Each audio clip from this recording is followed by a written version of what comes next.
A promoção Conexão do Assinante está terminando. Foram 4 semanas nas quais você participou e definiu a programação do GNT. A todos vocês, o GNT gostaria de agradecer e dizer que continuamos abertos às suas sugestões para melhorarmos cada vez mais a programação do canal. O vencedor desta semana foi Sigmund Freud, A Invenção da Psicanálise, documentário longa-metragem que conta a história da psicanálise. Uma história repleta de paixões, lirismo, ambições e loucuras. Fique agora com Sigmund Freud, A Invenção da Psicanálise.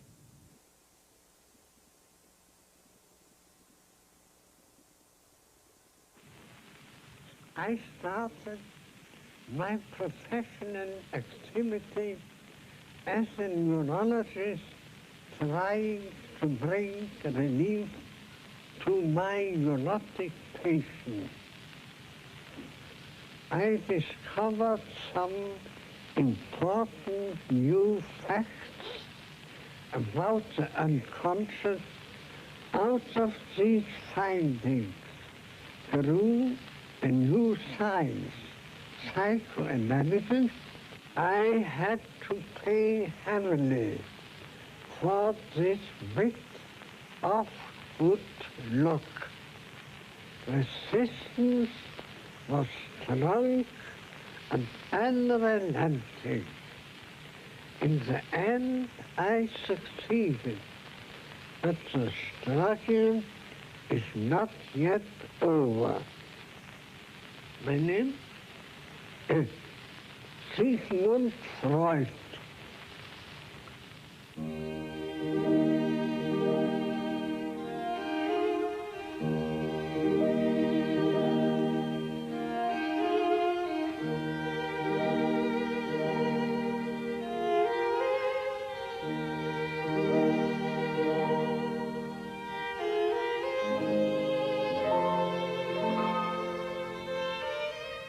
Pendant un demi-siècle, Sigmund Freud vécut à Vienne dans une rue tranquille, au 19 de la Bergasse.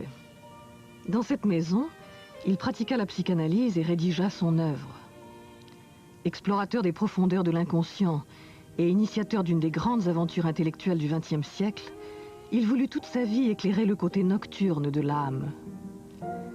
Son divan fut un lieu d'investigation, un laboratoire où il reçut de ses malades son expérience et son savoir clinique. Il brisa les tabous liés à la sexualité et permit aux femmes de s'émanciper.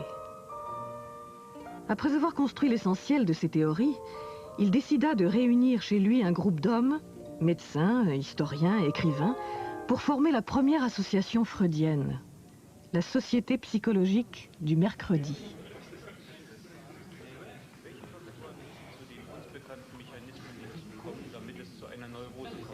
La première séance a lieu en octobre 1902, à 9 heures précises. Le rituel s'installe, café, cigares, petits gâteaux. Véritable banquet socratique, immergé dans l'esprit viennois du début du siècle, la Société du mercredi fut un laboratoire d'idées nouvelles. Ceux qu'on appelait les hommes du mercredi se réunirent autour d'un maître autoritaire qui éveillait leur conscience. Ils voulaient changer le monde à l'aide d'une doctrine, la psychanalyse. Ils parlaient de philosophie, de littérature, de mythologies anciennes et surtout de maladies psychiques et mentales, avec au cœur de cette histoire les hystériques.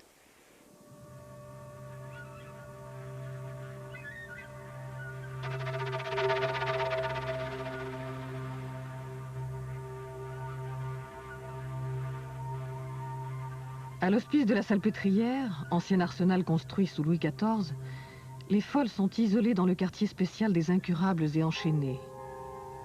On les abandonne ainsi à demi nus, au milieu de leurs immondices. À travers les barreaux d'une grille, on leur distribue une nourriture faite de soupe froide et de déchets. Les hystériques soignent leurs compagnes en simulant à merveille leur maladie. Elles sont possédées par la manie de mettre en scène la souffrance des autres. Elles ont le génie du rire, des tragédies et du sanglot. Elles enseignent la folie du monde, la misère du peuple.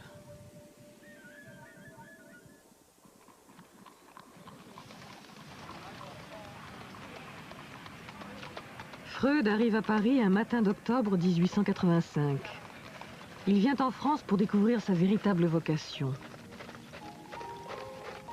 le futur inventeur de la psychanalyse, est un jeune médecin juif âgé de 29 ans, amoureux de sa fiancée Martha, à laquelle il envoie un volumineux courrier. J'ai maintenant une impression complète de Paris, et je pourrais devenir très poétique en comparant la ville à un énorme sphinx, prêt à dévorer tous les étrangers qui ne résolvent pas son énigme. Ce Paris est un rêve inextricable. Je me réjouirais fort de me réveiller.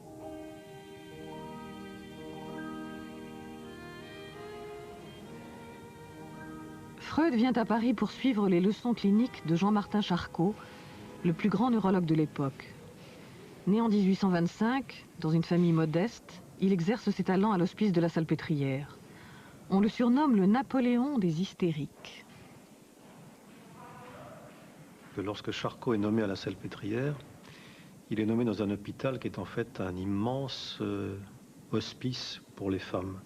Il y a près de 5 à 6 000 femmes qui sont enfermées à la Salpêtrière. Et pour lui, ça serait une espèce de matériau d'expérience à partir duquel il prétendra, avec un esprit de méthode et de classification extraordinaire, faire une typologie, une symptomatologie de toutes ces affections mystérieuses qui frappent l'être humain lorsque sa raison vacille.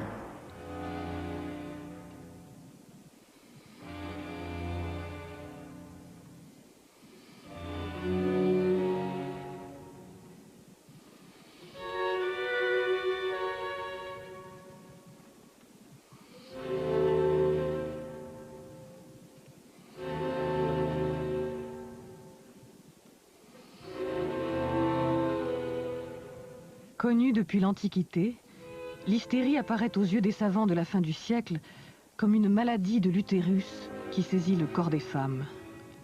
Pour comprendre la nature des convulsions, les médecins plongent les patientes dans un état de somnambulisme ou de sommeil éveillé que l'on appelle hypnose.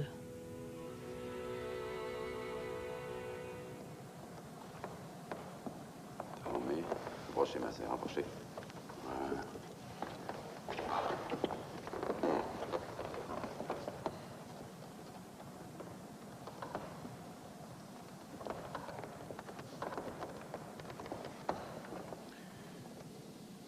La méthode de Charcot sera popularisée par ce fameux tableau de Brouillet, la leçon clinique de Charcot, les fameux mardis de Charcot à la Salpêtrière, où assistait toute la bonne société libérale et républicaine de Paris. Toute cette époque, 1860-1880, plonge dans la névrose hystérique. Emma Bovary est un magnifique cas de petite hystérie ou de petite hystérique. Baudelaire lui-même, dans son journal, parlera de la nécessité pour lui, poète, de cultiver jusqu'à la jouissance et la terreur son hystérie.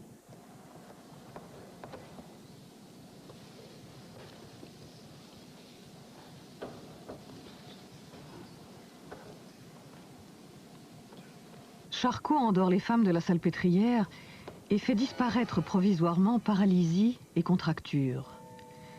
Il utilise l'hypnotisme pour démontrer que l'hystérie est une névrose fonctionnelle sans lien avec l'utérus. Aussi refuse-t-il de parler publiquement des causes génitales. Fasciné par le théâtre de l'hystérie, Freud remarque que la relation entre le médecin et ses patientes ressemble à une histoire d'amour. Il est ébloui par les leçons de Charcot. Martha, ma chérie, je vais te raconter en détail ce qui agit sur moi. Charcot, qui est l'un des plus grands médecins et dont la raison confine au génie, est tout simplement en train de démolir mes conceptions. Aucun autre homme n'a jamais eu autant d'influence sur moi.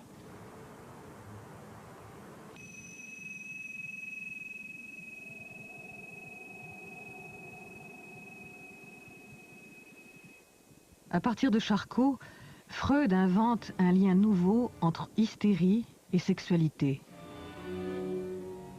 L'hystérie, telle est la maladie dont Freud s'empare à l'orée du siècle pour avertir les hommes de leurs blessures originelles. La psychanalyse est une manière particulière de raconter l'angoisse, l'oubli, le souvenir, le temps, le déchirement. À la salpêtrière, le sexe des femmes parle à l'aide de convulsions. Aucune expérience de laboratoire ne saurait en venir à bout. Avec l'invention de la psychanalyse, les cris et les mouvements de la chair seront entendus, verbalisés. Ils deviendront un langage.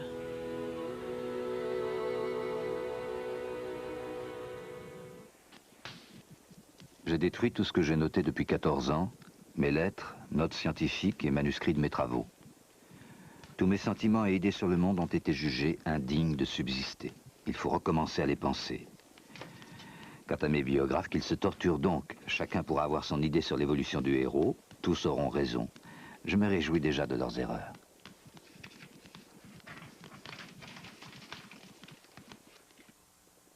Freud est d'abord un homme sombre, compliqué, ambitieux, d'une intelligence extraordinaire et qui a un très grand désir d'être un grand homme.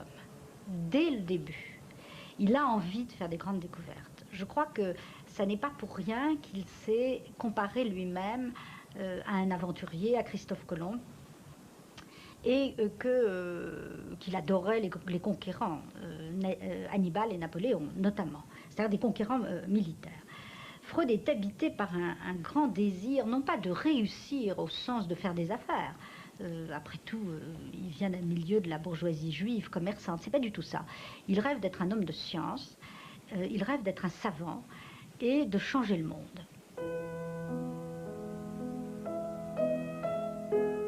Premier-né du troisième mariage de son père, Freud fut adoré par sa jeune mère. Cet amour lui donna le courage d'affronter l'adversité avec une incroyable assurance.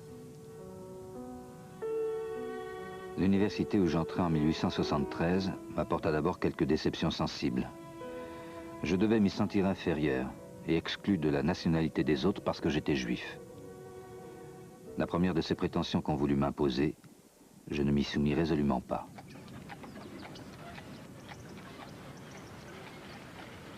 À l'Institut de physiologie de Vienne, Freud fait la connaissance de Joseph Breuer, un médecin juif spécialiste des maladies nerveuses, qui sera pour lui une figure paternelle. And one day, Breuer told him about this great case, NO, that had happened much earlier in 1880-82, and Freud kept saying, tell me more, tell me more, tell me more. And it turned out to be an intelligent young woman who had very severe, what later came to be called hysterical problems. She forgot her own language. She refused to drink water out of her cup. She had paralyses, which were hysterical paralyses, and all of this was very odd. Anna O, de son vrai nom Bertha Pappenheim, est une jeune fille de la bourgeoisie viennoise. Elle a 20 ans quand surviennent ses premiers troubles.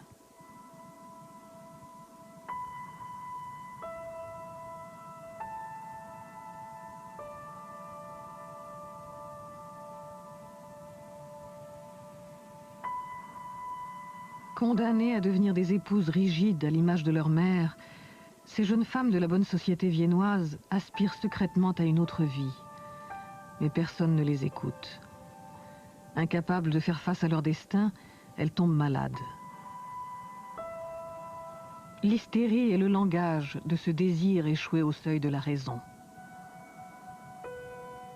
Breuer, in a way working with his patient also, developed what came to be called the talking cure. That is, he would hypnotize her very gently and then ask her to talk, to remember this, to remember that.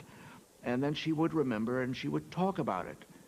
And this would in some way help the symptom to disappear, which greatly amazed Breuer, who worked with her for 2 years.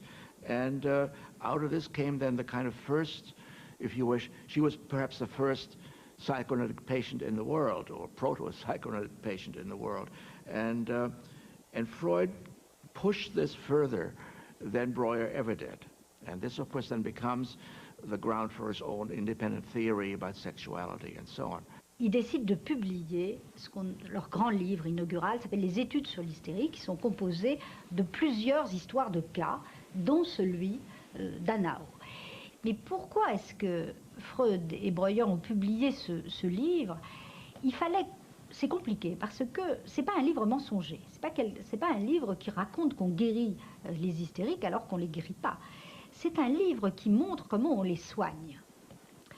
Et qui montre en tout cas que les résultats obtenus par ce qu'on appelait la méthode cathartique, c'était pas encore la psychanalyse, mais enfin c'était déjà la cure par la parole. Ça, c'est l'invention progressive de la psychanalyse, qu'au moins on fait quelque chose avec ces femmes, qu'on les écoute. C'est ça la leçon des études sur l'hystérie. Bertha Pappenheim ne sera pas guérie, mais elle s'engagera dans une vie militante au service du sionisme et de la cause des femmes.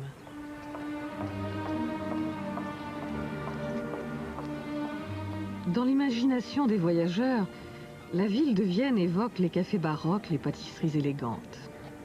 Impériale et cosmopolite, elle accueille les styles les plus divers. Freud avait une aversion profonde pour Vienne. Il n'y voyait qu'hostilité à sa doctrine. Il ne sut pas comprendre que se produisait sous ses yeux une effervescence culturelle qui le façonnait à son insu, une manière neuve de penser la subjectivité, que résume à merveille cette phrase de l'écrivain Hugo von Hofmannsthal: « Nous ne possédons pas notre moi, il souffle sur nous de l'extérieur, nous fuit pour longtemps et nous revient dans un soupir. » En automne 1886, je m'installais comme médecin à Vienne et épousais la jeune fille qui m'avait attendu pendant plus de 4 ans dans une ville lointaine.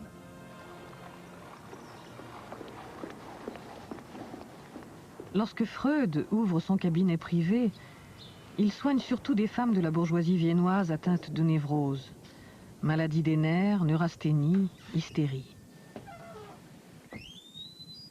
C'est en 1889 qu'une patiente, Fanny Moser, ordonne à Freud de s'écarter d'elle et de ne plus bouger. « Ne me parlez pas, dit-elle, ne me touchez pas, écoutez-moi. » J'abandonnai donc l'hypnose et ne retins d'elle que la position couchée du patient sur un lit de repos, derrière lequel j'étais assis, de sorte que je le voyais, mais sans être vu de lui.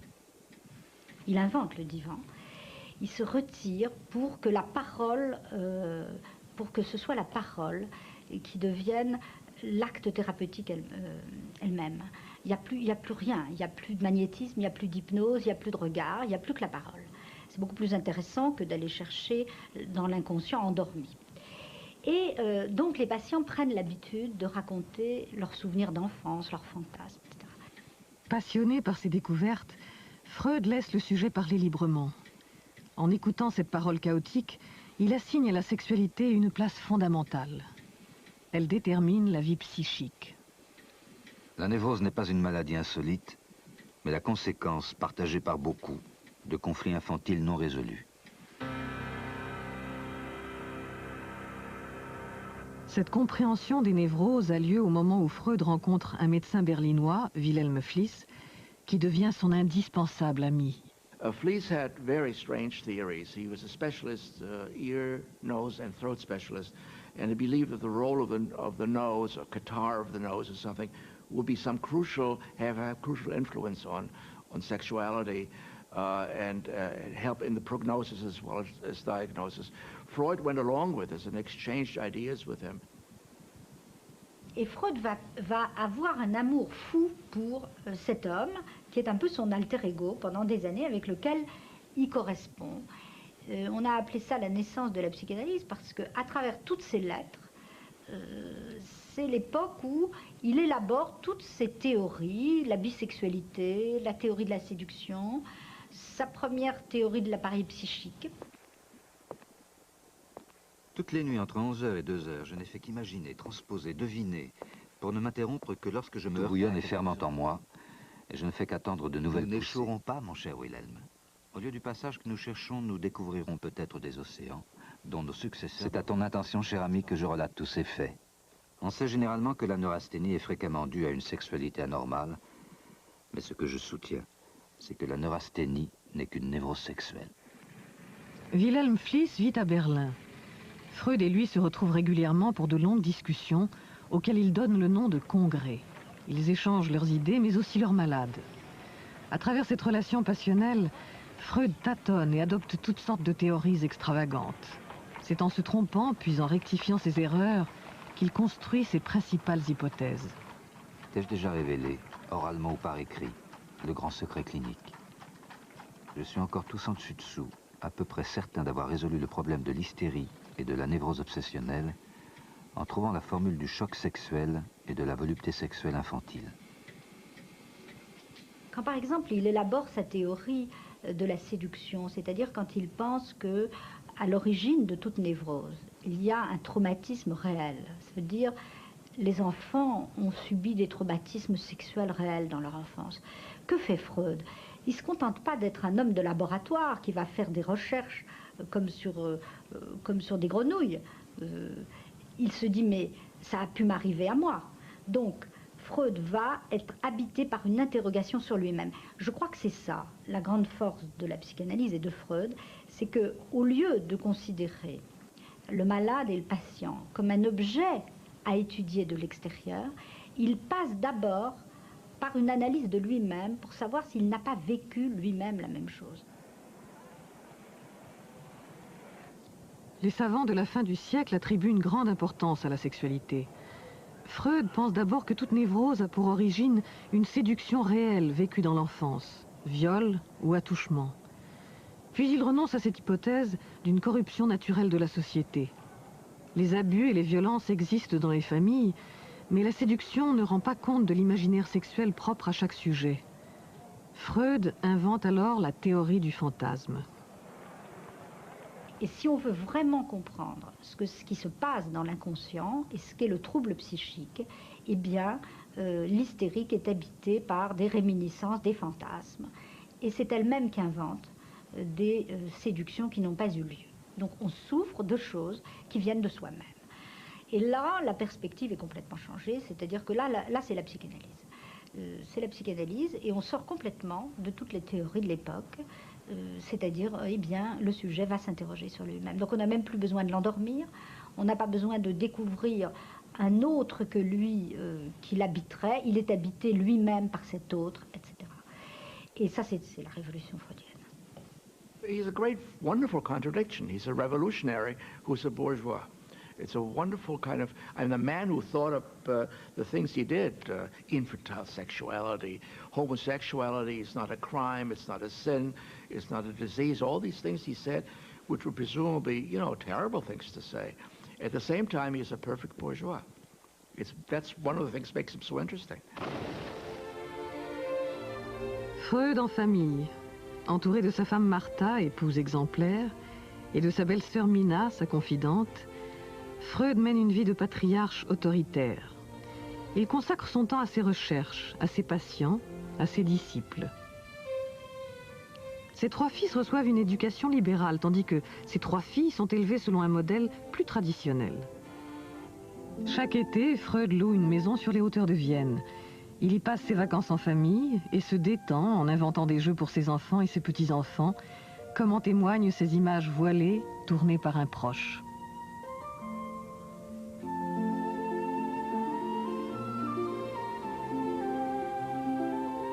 He does not, at least as far as I know, have mistresses. He does not take advantage of his female patients, although, in fact, he begins to understand, and in one of his papers on technique, he writes about this very well, that he talks only about female patients falling in love with a psychoanalyst, and he points out that the analyst should not be proud of that, because the patient is not really falling in love with him, but with someone else for whom the analyst is only a kind of stand-in, a substitute. And the thing to do is not to have an affair, but to analyze what's going on.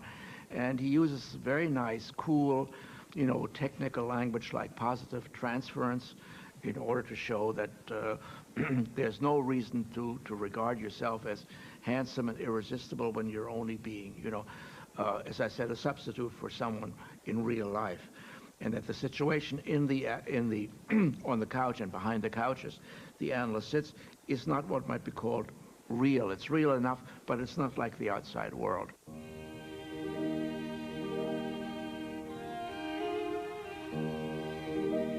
Freud invente de nouveaux concepts. Il appelle libido l'énergie sexuelle et refoulement le processus par lequel est rejeté dans l'inconscient un événement que l'on cherche à oublier, à méconnaître, et dont on ne veut rien savoir.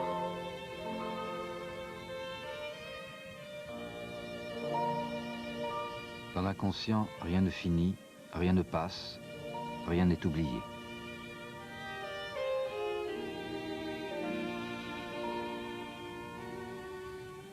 Hier, nous avons enterré mon vieux père, mort dans la nuit du 23.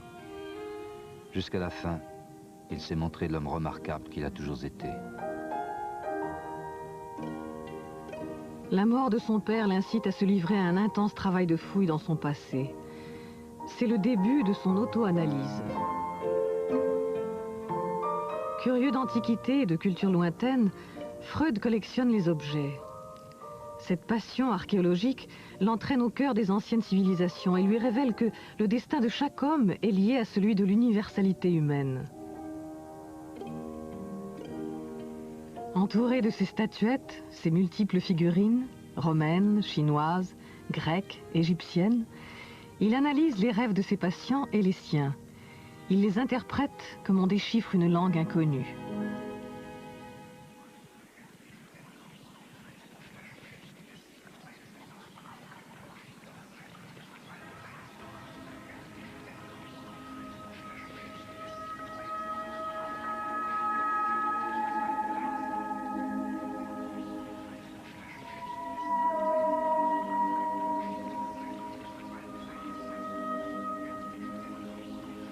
L'interprétation des rêves.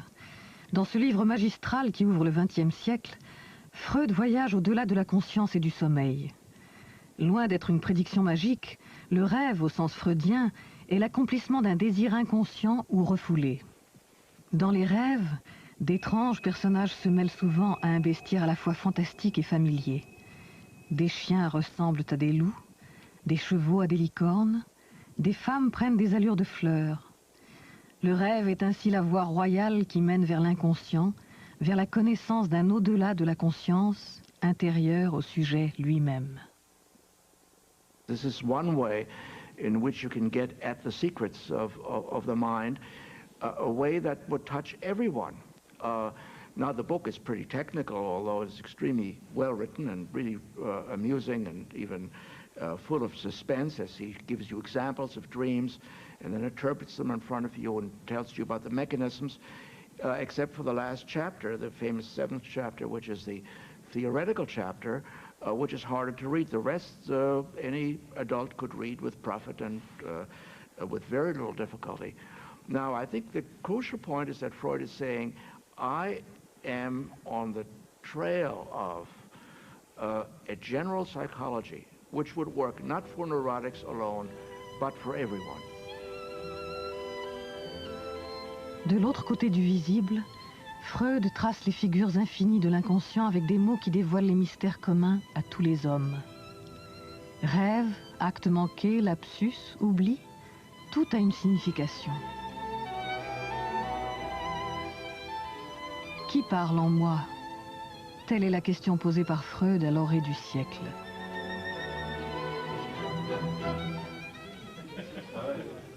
Le livre sur les rêves marque une nouvelle étape dans la vie de Freud et le début des soirées du mercredi. Brouillé avec son ami berlinois Wilhelm Fliess à cause d'une sombre histoire de vol d'idées, Freud a besoin de transmettre son savoir. Autour de la longue table ovale, les hommes du mercredi sont de plus en plus nombreux. Comme le monde dans lequel ils vivent, ils sont déchirés par des conflits. Le désir qui les pousse à comprendre leurs semblables est d'emblée une interrogation sur eux-mêmes, sur leur enfance, leurs parents, leur identité. Presque tous sont juifs.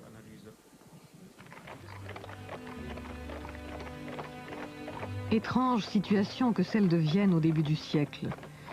Le déclin de l'Empire austro-hongrois fit de cette ville paradoxale le creuset d'une culture centrée sur le refus de l'avenir, la fascination pour la mort, l'amour de l'atemporalité. Les fils de la bourgeoisie rejetèrent les illusions de leur père. Peintres, musiciens, écrivains et savants refusèrent la notion même de progrès. Parmi ces intellectuels, nombre d'entre eux étaient juifs. Face à l'antisémitisme, ils s'interrogèrent sur leur judéité, c'est-à-dire sur la manière de continuer à se penser juif dans un monde sans Dieu et sans religion. L'un d'entre eux, Karl Kraus, est célèbre pour la férocité de sa plume. Critique littéraire et politique, il fonde un journal, Die Fackel, le flambeau, dans lequel il dénonce la corruption et les idées progressistes. Il devient un redoutable adversaire de la psychanalyse. Un de ses aphorismes est resté célèbre. La psychanalyse invente les maladies qu'elle prétend guérir. Il est aussi un adversaire du mouvement féministe naissant. L'idée dominait que si les femmes sortaient du modèle de la famille patriarcale, la société entière risquait d'être anéantie par un virus de féminisation et d'abaissement des valeurs viriles. Rien ne ressemblait plus à cette image et à cette peur de la déchéance que le long règne de l'empereur François-Joseph. Sombrant progressivement, il paraissait accablé sous le poids d'une féodalité d'un autre âge.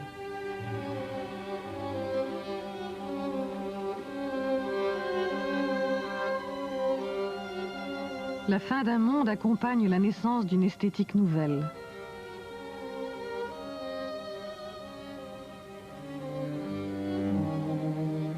Avec d'autres créateurs, Gustav Klimt lance le mouvement de la sécession. C'est le début d'une modernité de l'art autrichien. Sans connaître la psychanalyse, Klimt témoigne dans son œuvre d'une même approche de la réalité. Il célèbre les rêves d'angoisse, de sexe et de mort que Freud découvre chez ses patients.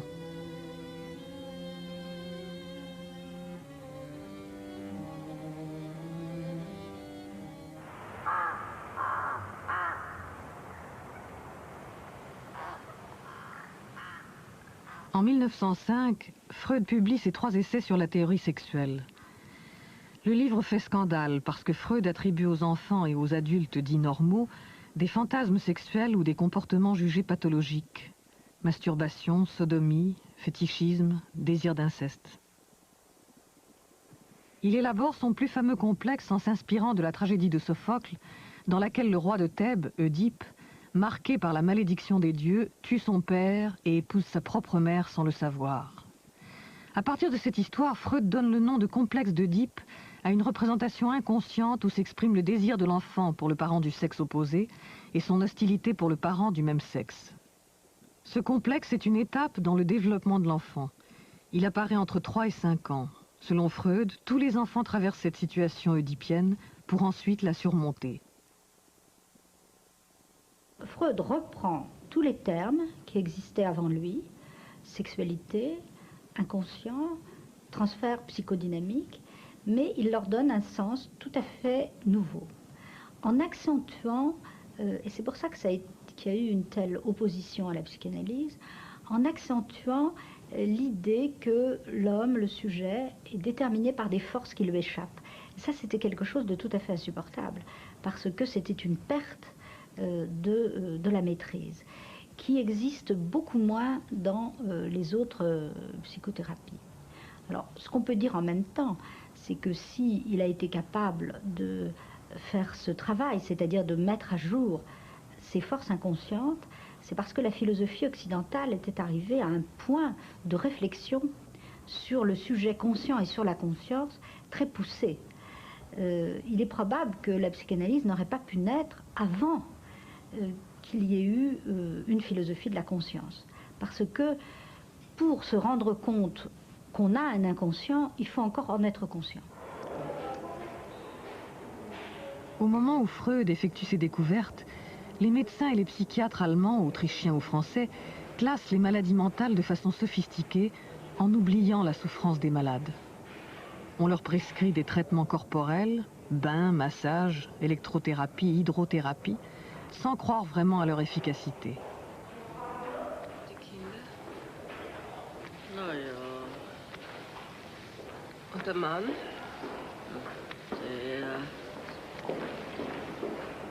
La psychanalyse conteste ce nihilisme thérapeutique en proposant d'écouter la parole du patient et en réinventant l'idée d'une possible guérison.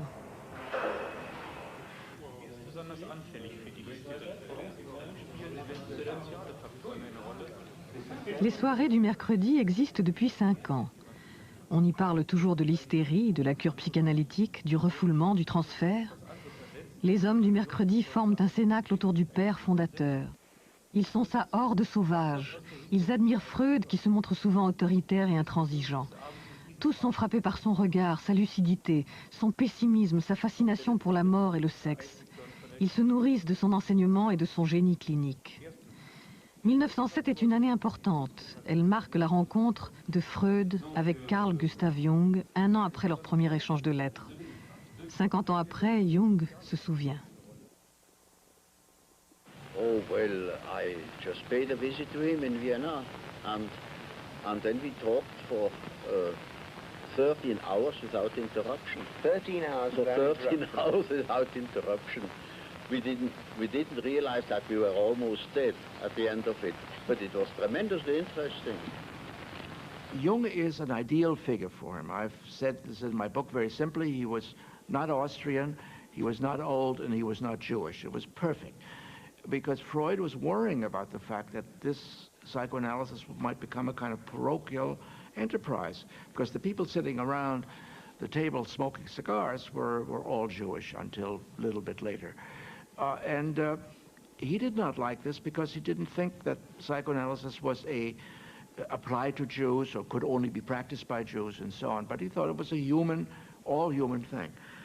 Jung was a very interesting psychiatrist who had done interesting experimental work on association of ideas and so on. Située près de Zurich, la clinique psychiatrique du Burgosli est à la pointe de la recherche dans le domaine du traitement de la folie. C'est là que Jung fait ses années d'apprentissage. Pour Freud, c'est la terre promise, parce qu'il apprend par Carl Gustav Jung, qui est donc l'assistant de Bleuler dans cette clinique, qu'on est en train, au fond, d'expérimenter la méthode des associations libres. C'est ça qu'on expérimente. On fait parler les malades, les patients psychotiques, par des associations qu'on dit automatiques. Et on découvre au fond un univers de langage. On essaye de donner un sens à cette folie particulière que Bleuler va appeler en 1906 la schizophrénie.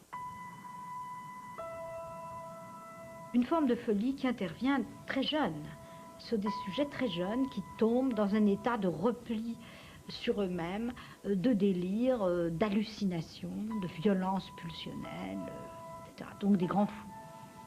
Et ce grand médecin qui est Bleuler, dans cette clinique du Burgosli, se passionne pour les méthodes freudiennes, parce que ça ouvre des nouveaux horizons, comprendre l'univers mental du malade.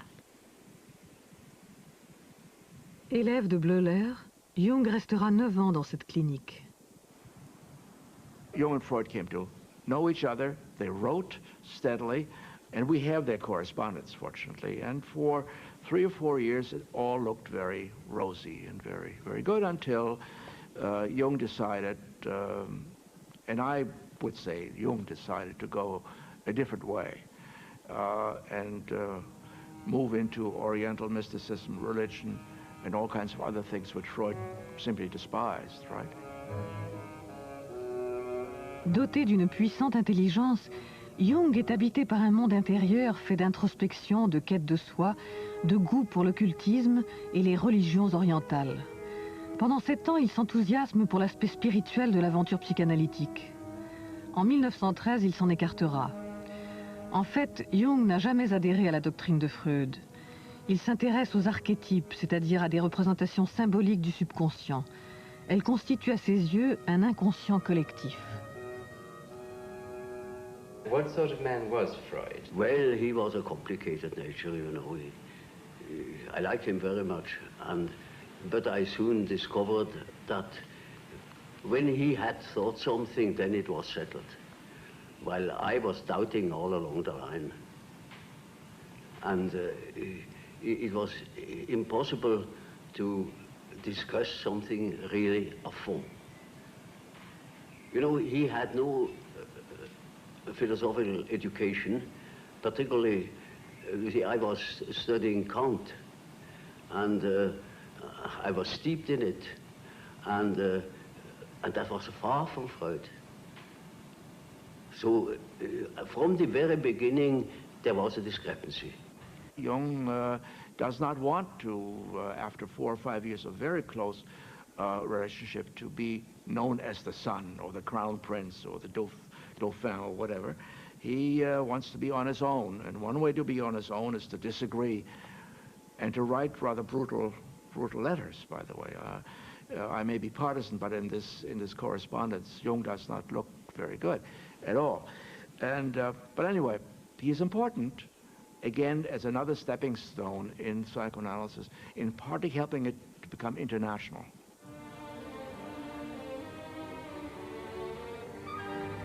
Au cœur de l'Empire austro-hongrois, Budapest est la deuxième ville de l'histoire à s'ouvrir au freudisme.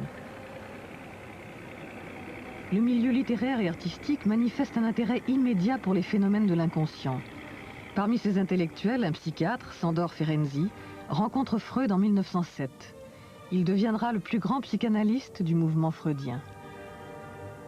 Alors qu'est-ce qui se passe avec Ferenczi? Il est là à Budapest, il forme autour de lui des psychanalystes, et puis il se fait analyser par Freud. Il a des symptômes psychosomatiques, et puis il a des problèmes. C'est que il est amoureux d'une femme qui est donc sa maîtresse, qu'il veut épouser, et il l'a en analyse, parce qu'à l'époque on prenait tout le monde en analyse. On ne savait pas encore qu'il fallait des règles. Les règles viendront en 1920, après que Freud ait analysé sa propre fille. Mais avant la Première Guerre mondiale, on analyse tout le monde. Tout le monde s'analyse entre soi. Et Ferenczi tombe amoureux, prend en analyse la fille de sa femme, enfin de sa future femme, de sa maîtresse, et il tombe amoureux de cette fille qu'il a en analyse. Et il explique à Freud tout ce qui se passe.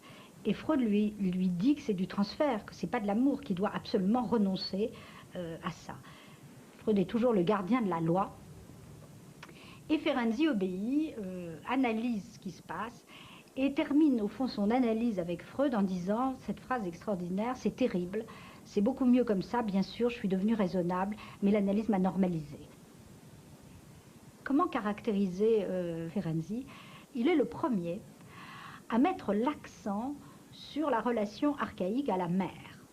Il a compris quelque chose très tôt, c'est qu'il y avait des patients pour lesquels un soutien de type maternel qui aurait manqué dans l'enfance, il faut que des patients le retrouvent dans la cure. C'est ça son idée.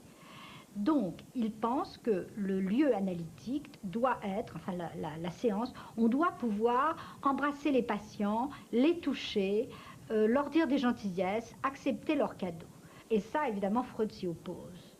Et donc, c'est ça, Ferenczi. C'est l'inventivité clinique permanente.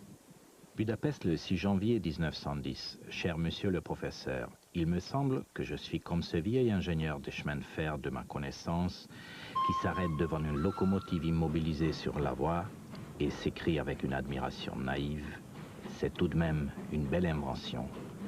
Depuis des années, je m'occupe du matin au soir de psychanalyse. Je suis un tâcheron de cette méthode.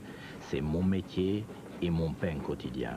Et pourtant, il ne se passe pas de jour sans que je doive m'arrêter en plein travail pour admirer les progrès incroyables de la connaissance de l'humanité, malade et bien portante. C'est tout de même une belle invention. Pendant 25 ans, ces deux hommes vont s'écrire plus de 3000 lettres. C'est une des plus belles correspondances dans l'histoire de la psychanalyse. Cher ami, ma crampe de l'écrivain est en nette amélioration. Suite à votre impressionnante sommation de m'accorder du repos, j'ai pris un nouveau patient d'Odessa. Un Russe très riche, souffrant de sentiments de compulsion, mais je suis plus efficace que jamais. Sergei Konstantinovitch Pankeev. Ce jeune homme russe de 23 ans est atteint de troubles psychiques graves. Les membres de sa famille ressemblent aux personnages des romans de Dostoïevski. Son père était mélancolique, sa mère obsédée par des maladies, sa sœur s'était suicidée et deux de ses oncles étaient atteints de folie. Quand il arrive à Vienne pour être analysé par Freud, il a déjà vu plusieurs grands psychiatres de l'époque. Il va très mal et Freud lui dit cette phrase absolument extraordinaire. Il raconte tout son périple, les sanatoriums, les cliniques. Et Freud lui dit on a cherché les raisons de votre malaise dans un pot de chambre. Alors maintenant, on va les chercher en vous. Ça voulait dire quoi? Ça voulait dire on n'a rien fait. Kommen Sie. Strecken Sie sich bequem aus. Reden Sie. Lassen Sie sich einfach reden.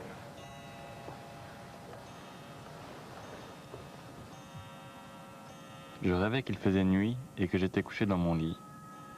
Tout à coup, la fenêtre s'ouvre d'elle-même et à ma grande terreur, je vois que sur le grand noyer en face de ma fenêtre, plusieurs loups blancs sont assis. Il y en avait 6 ou 7. Les loups étaient tout blancs et ressemblaient plutôt à des renards. En proie à une grande terreur, évidemment d'être mangé par les loups, je criais et m'éveillais. Et à partir de l'interprétation de ces rêves, Freud va identifier l'origine de son trouble sexuel et de sa terreur de la sexualité à partir d'une scène traumatique qu'il aurait vue dans son enfance, c'est-à-dire ses parents faisant au fond l'amour bestialement comme des loups. Au fur et à mesure de l'analyse, Freud reconstruit toute l'histoire de ce jeune homme et la publie sous le titre « À partir de l'histoire d'une névrose infantile ». Analysé plus tard par un élève de Freud qui le surnomme l'homme au loup, Pankeïev s'identifie à son cas. Il devient à la lettre l'homme au loup. Ruiné par la Révolution d'Octobre, il s'installe à Vienne, où Freud mobilise les siens pour lui venir en aide financièrement. Toute sa vie, l'homme au loup sera pris en charge par le mouvement psychanalytique et soigné par les héritiers du maître. Il ne sera pas guéri de ses symptômes, mais transformé par sa longue expérience de la psychanalyse. L'idée d'incurabilité et de curabilité habite tout le domaine de la psychiatrie et des maladies psychiques, beaucoup plus que la médecine, parce que c'est vrai qu'en médecine, on arrive à des guérisons des maladies. On arrive à guérir des maladies en médecine, mais dès qu'on a guéri une maladie, il y en a une nouvelle qui ressurgit. Évidemment, ce n'est pas la même. On n'a plus de syphilis, mais on a le sida. Quand on n'aura plus le sida, il y aura autre chose. C'est-à-dire, la maladie, depuis Bichat, comme l'a démontré Bichat, c'est comme la mort. Ça fait partie du corps biologique. Il y aura toujours des maladies et il y aura toujours une médecine pour essayer de les soigner. Eh bien, la psychanalyse, c'est la même chose. C'est-à-dire, qu'est-ce qu'elle a fait? Elle a guéri l'hystérie des années 1880. Mais alors, qu'est-ce qui s'est passé? Eh bien, les gens, au lieu d'être hystériques, sont devenus dépressifs. C'est-à-dire, les symptômes changent, les maladies changent au fur et à mesure qu'on invente les techniques pour les guérir. Mais on ne vient jamais à bout de rien. Ça, c'est valable en médecine et c'est valable en analyse. Cher monsieur le professeur, c'est seulement par la psychanalyse que d'enfant je suis devenu homme. C'est seulement depuis qu'elle me gouverne que je peux mieux subordonner le principe de plaisir au principe de réalité, mieux réfréner l'absurde gaspillage d'affect. Je me suis à peu près réconcilié avec l'idée de la mort et de la maladie.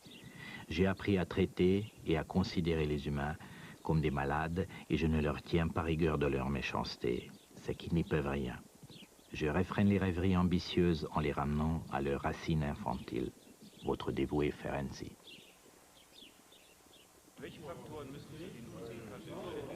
En 1910, les séances de la Société du mercredi sont transférées de l'appartement de Freud à un collège des docteurs. La fièvre des commencements se dissipe. L'académie succède au banquet. 1910, c'est aussi l'année où Freud fonde l'Association psychanalytique internationale et demande à Jung d'en assurer la direction. Le congrès de Weimar de 1911 réunit tous les ténors du mouvement psychanalytique international. Jung en est le président malgré des désaccords de plus en plus manifestes. 2 ans plus tard, ce sera la rupture avec Freud. Un autre homme entre alors en scène qui comptera dans l'expansion du mouvement. Ernest Jones, un médecin anglais né au pays de Galles. And what struck me most of all about it was what an extraordinary man he must be, because he seemed to listen to his patients. And I'd never heard of anybody listening to his patients before. They always tested their knee jerks, that sort of thing, but they didn't listen to what they had to say. And here's a man who listened patiently. Well, that took my fancy very much. According to Jones' autobiography and to what I actually have found out, Jones started to become interested in psychoanalysis around 1906. And together with his friend Trotter, they started reading Freud. He knew a bit of German, and then he became acquainted with German later on. Therefore, psychoanalysis started to circulate in England quite early on. Ernest Jones participe à la traduction anglaise de l'œuvre de Freud. En 1911, il fonde l'Association américaine de psychanalyse et en 1919, la Société britannique de psychanalyse. He had a great spirit of tolerance, of open-mindedness, anti-dogmatism. And that's the reason why he could actually allow various schools or various trends at one moment to come in Great Britain. And that is a typical attitude of the, let's say, the empirical approach of British culture at its best. But it's interesting, for instance, that the British society from the beginning was full of non-medical people. La Fitzroy Tavern à Londres était le lieu de rencontre des intellectuels anglais non conformistes. C'est autour de Virginia Woolf et de son mari, Leonard Woolf, que se crée le groupe de Bloomsbury. Parmi ces intellectuels, James Strachey s'oriente vers la psychanalyse. Sur les conseils de Jones, James et sa femme Alix se rendent à Vienne pour se faire analyser par Freud. Ils deviennent des praticiens et consacreront leur vie à traduire l'œuvre complète de Freud. And they helped, of course, psychoanalysis to circulate in the Anglo-American world, because at one moment, of course, James, being so friendly with Virginia Woolf and Leonard Woolf, contacted the newborn Hogarth Press and managed to create this link between the Hogarth Press and the British Psychoanalytical Society, so that the Hogarth Press became, in some way, the publisher of Freud and of psychoanalytic works in England. Jones sera le grand organisateur du mouvement, l'homme politique du freudisme, le gardien de la doctrine, et plus tard, face aux États-Unis, celui qui assurera à l'école anglaise une place prééminente. À ce congrès, Freud rencontre pour la première fois Lou Andrea Salomé. Écrivain de langue allemande, né à Saint-Pétersbourg, elle séduit Freud par la vivacité de son esprit, sa chaleureuse humanité, sa beauté. C'est le début d'une longue amitié. Elle est à la recherche, au fond, de la modernité et de qu'est-ce que c'est que l'être humain quand Dieu est en train de mourir. Et quand on est replié sur la figure de soi-même. Et par ailleurs, c'est dans sa vie qu'elle veut réaliser les grandes passions. Et Lou va toujours vers ce qu'il y a de plus intéressant sur le plan intellectuel. Elle rencontre Nietzsche quand elle est toute jeune. Et Nietzsche tombe éperdument amoureux d'elle. Et bien sûr, elle ne devient pas sa maîtresse. C'est pas du tout ça qui l'intéresse. Et elle décide pendant un certain temps de vivre avec les hommes dans des amitiés platoniques, de façon à recréer elle aussi une sorte de banquet platonicien des idées. Et quand elle arrive à Vienne, c'est avec la ferme intention de s'initier à la psychanalyse. Elle a trouvé dans la psychanalyse, au fond, la doctrine qu'elle cherchait. Et à partir du moment où elle va rencontrer la psychanalyse, elle devient psychanalyste et elle cesse d'écrire des romans. Entre Lou et Freud se noue une relation privilégiée faite de confidences intimes et d'amour réciproque. Il a pour elle une véritable admiration et la regarde comme son alter ego. Admise dans le cercle des intimes et reçue avec ferveur à la Société du mercredi, elle s'établit ensuite à Göttingen où elle pratique la psychanalyse tout en échangeant avec Freud une belle correspondance. Cher Lou, vous m'avez manqué hier soir à la séance. J'ai pris la mauvaise habitude de toujours adresser ma conférence à une certaine personne de mon cercle d'auditeurs et ne cessais hier de fixer comme fasciné la place vide que l'on vous avait réservée.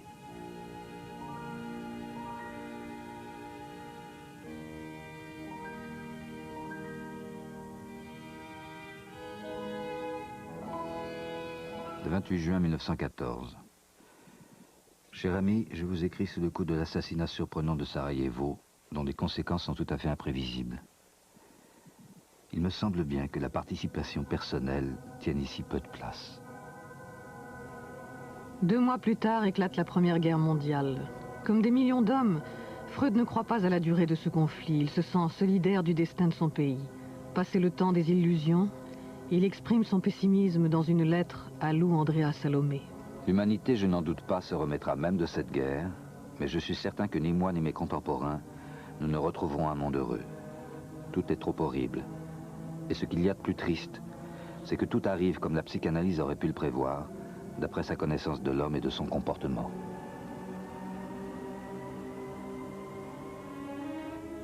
En novembre 1916, l'empereur François-Joseph s'éteint après 68 ans de règne. Cette mort annonce la chute des Habsbourg et de l'Empire austro-hongrois. Vienne cessa d'être le centre du mouvement freudien pour devenir une ville du passé où demeurait encore le père fondateur. Une certaine idée de la psychanalyse, nocturne et subversive, s'effaçait avec la fin d'un monde dont elle avait elle-même rêvé la fin.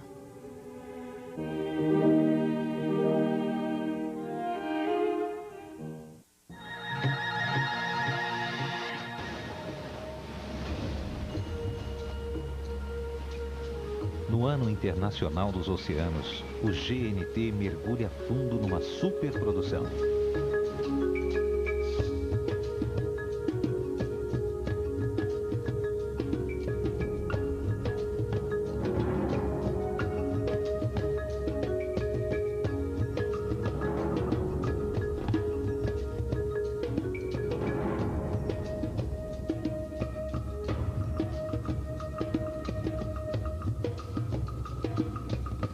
Planeta Oceano. Em setembro, no GNT.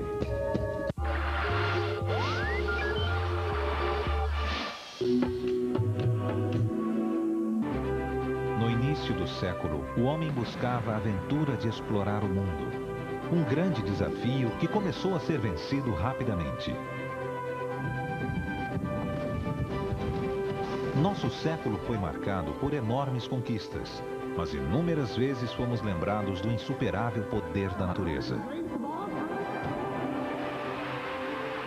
Tanta ambição colocou em risco o equilíbrio ecológico do planeta e ameaça a sobrevivência da espécie humana. This Century, neste domingo, meia-noite, no GNT.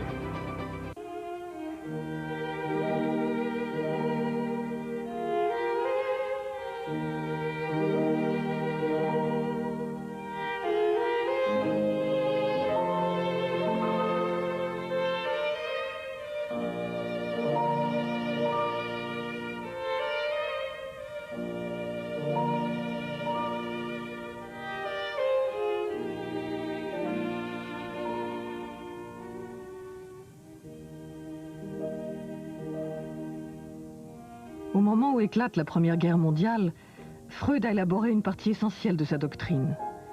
Combattant le nihilisme thérapeutique de la fin du siècle, il a montré le rôle majeur de la sexualité dans la genèse des névroses. Devenu un savant reconnu, il s'est brouillé avec ses amis de la première heure. Joseph Breuer, Wilhelm Fliess, puis avec l'un de ses précieux partisans, Carl Gustav Jung. Entouré de ses disciples les plus fidèles, Sándor Ferenczi, Ernest Jones, Karl Abraham, il fonde en 1910 le mouvement psychanalytique international qui va conquérir le monde.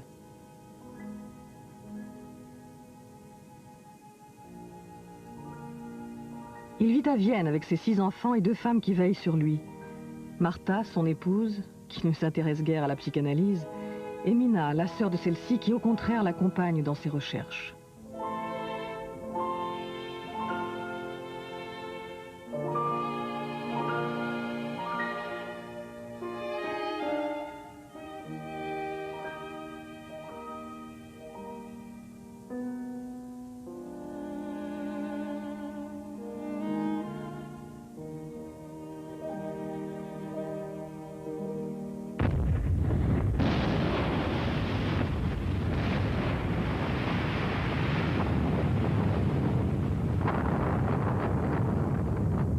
Au début du conflit, Freud est pris d'un accès de patriotisme de courte durée. Il vit cette guerre comme une épreuve interminable, une violente et irrémédiable cassure. Et il s'inquiète pour ses fils envoyés au front. Il a peu de patience, mais il poursuit son œuvre et donne des conférences à l'université de Vienne devant un public de plus en plus important. La guerre relance le débat sur l'origine traumatique des maladies nerveuses. Les psychiatres sont sollicités par les hiérarchies militaires pour dépister les simulateurs qui cherchent à fuir les combats. Ils utilisent des traitements électriques ou hypnotiques pour guérir les paralysies et les terreurs causées par le feu des grenades et des canons.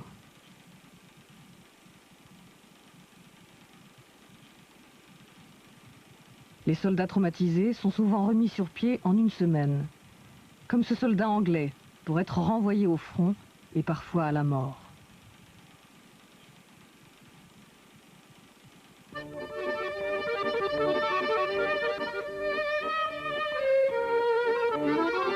Après la Première Guerre mondiale, le paysage de la psychanalyse se transforme. Les écrivains et les intellectuels viennois ont l'impression d'avoir perdu leur identité. Les conditions de vie après la guerre sont terribles. Freud consacre une large part de ses activités à sa propre survie. Nous sommes tous devenus des mendiants affamés, mais vous ne m'entendrez pas me plaindre. Je suis un homme debout et je ne me tiens en rien responsable des folies du monde. La défaite des empires centraux annonce l'insurrection hongroise. En mars 1919, Béla Kun proclame la République des Conseils et crée à Budapest pour la première fois au monde une chaire d'enseignement de la psychanalyse. Sándor Ferenczi est nommé à ce poste. 4 mois plus tard, la commune est réprimée dans le sang par les troupes de l'amiral Horthy, dictateur fasciste. Les psychanalystes prennent la route de l'exil et s'installent à Berlin.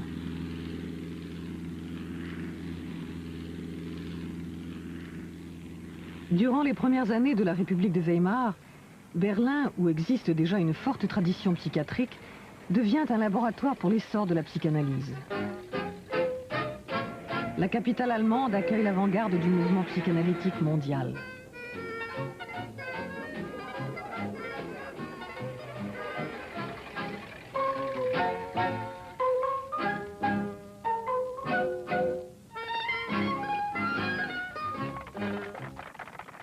(1920) wurde das Berliner Psychoanalytische Institut gegründet. Max Eitingon war der Besitzer, würde man sagen. Er hat es finanziert und hat es zusammen mit einer Poliklinik, die 1920 dann errichtet wurde, zu einer Ausbildungsstätte werden lassen, die dann auch ja durch die erzwungene Immigration vieler Analytiker während der Nazizeit überall auf der ganzen Welt eigentlich zum Modellprojekt wurde. Anfangs haben sich die Psychoanalytiker vor allem so ärmeren Bevölkerungsschichten zugewandt. Leuten, die verarmt waren und aufgrund ihrer neurotischen Entwicklung auch auf keinen grünen Zweig kamen. Und im Laufe der Zeit, also je mehr sich die Psychoanalyse so herumgesprochen hatte, desto mehr Zustrom bekam sie auch von Intellektuellen. Premier institut de formation du monde, la Polyclinique de Berlin va rayonner pendant plusieurs années. Les patients payent leur cure en fonction de leurs revenus et chaque thérapeute est obligé de mener au moins une cure gratuite. Cet engagement social offre de nouvelles perspectives au freudisme. Les candidats formés à la Polyclinique admirent Karl Abraham, premier médecin à avoir exercé la psychanalyse à Berlin dès 1907. Il est la figure orthodoxe du mouvement. Karl Abraham es muss wirklich eine sehr imponierende Gestalt gewesen sein. Er hat so als erster die Psychoanalyse in Berlin eingeführt und auch in verschiedenen Vorträgen auch gegen die schlimmsten, abfälligsten Bemerkungen immer wieder verteidigt. Von Freud wird er als Roche de Bronze bezeichnet. Und er hat, was ich doch sehr eindrucksvoll finde, es ist nicht nur seine Originalität im Denken und in der Theorie, sondern auch seine Fähigkeit, eine Gruppe von Schülern, die aber nicht hörig sind, in höriger Abhängigkeit zu ihm standen, um sich herum zu sammeln und gleichzeitig auch ein loyaler Kontrapunkt zu Freud zu sein. Er war nicht in allen Dingen Freuds Meinung und Freud respektierte das. Parmi les nombreux élèves qu'il a formés, l'une va devenir célèbre, Mélanie Klein. Née à Vienne, en 1882, dans une famille juive, elle se marie très jeune et se rend à Budapest, où elle découvre l'œuvre de Freud. Her first analyst was Ferenczi, who actually understood Klein's geniality, and was Ferenczi who actually suggested that he should get interested in analyzing children. And then later on, due again to her personal circumstances, she went to Berlin and she met Abraham there, Karl Abraham, and started an analysis with him. There is a letter that Abraham writes to Freud where he describes the work that Melanie Klein was doing with very small children. And again, it's Abraham who says, well, the future of psychoanalysis will pass through Melanie Klein. What she's doing is something so new. Mélanie Klein s'écarte de la doctrine freudienne classique en mettant l'accent sur les relations archaïques de l'enfant à la mère. Sa plus grande rivale sera Anna, la plus jeune des filles de Freud, la seule à s'engager dans la psychanalyse après avoir été analysée par son père. Well, you know, Freud had certain rules about psychoanalysis, yes, and he published these rules in these famous papers on technique. And one rule was you do not analyze anybody who's close to you, like a friend. The idea is that the ideal is to analyze a stranger. It seems as though Freud did not read Freud, you know, because he analyzed his own daughter from 1918 on, which is, from a technical point of view, simply terrible. The two of them were virtually merged. I mean, once Freud discovered that she was brilliant, totally loyal, really indifferent to other men, and that she really, the man in her life was her father, and the woman in his life became his daughter. She became simply his alter ego. Antigone de la famille, Anna voit à son père une passion démesurée. Elle est à la fois sa disciple la plus fidèle, sa confidente la plus proche et son infirmière la plus dévouée. Elle deviendra un chef d'école et l'amie de tous les Viennois exilés dans le monde.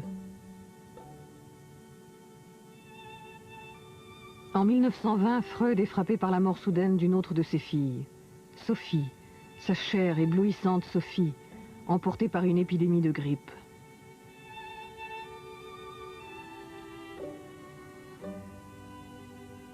Toute vie tend vers la mort.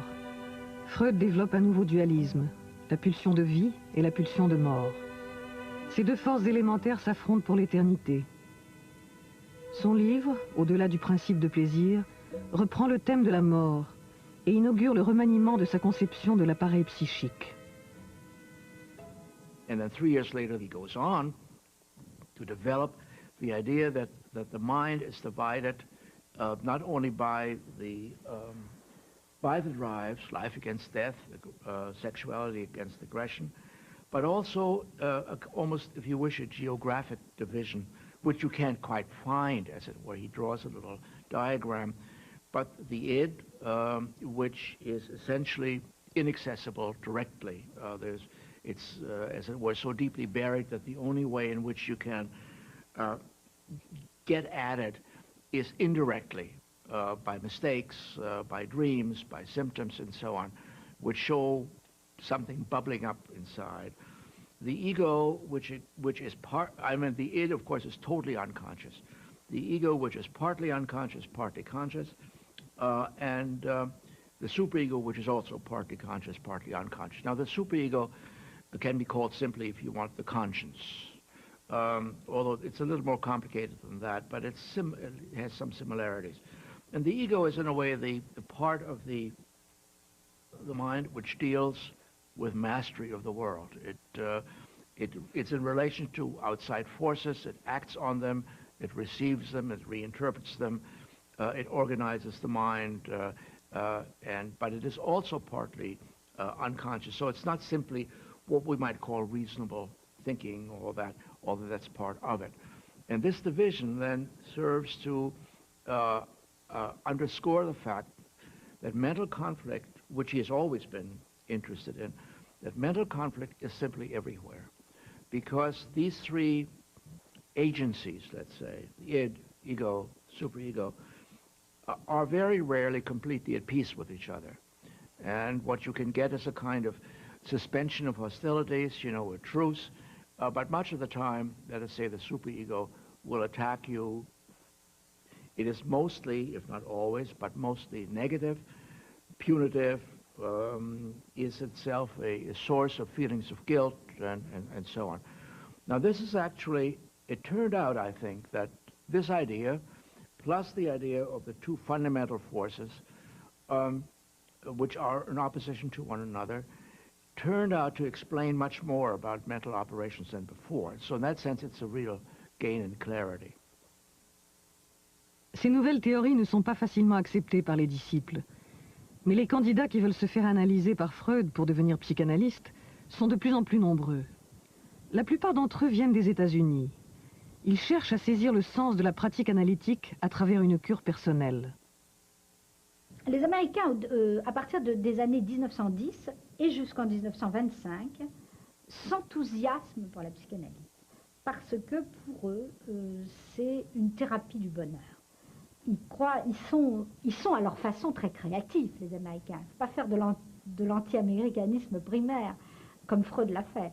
Freud a dit, la psychanalyse va aux Américains comme une chemise blanche à un corbeau, je crois. C'est sa phrase. Donc il les détestait. Il les détestait, on comprend pourquoi. Parce que quand ils ont commencé à venir se faire analyser à Vienne, en 1919, 1920 et jusqu'en 1930, pour cet esprit complexe, viennois, européen, qu'était Freud, habité par la mort, habité par des paysages, quoi qu'il en dise, je ne sais pas, de l'esthétisme de la Renaissance, de toute la culture classique. Eh bien, qu'est-ce qu'ils voyaient arriver? Des puritains qui avaient envie que les gens soient heureux. Rien n'est plus étranger à Freud que ce genre d'histoire. Freud cherche à disséquer l'âme humaine. Il est l'héritier du romantisme d'un côté.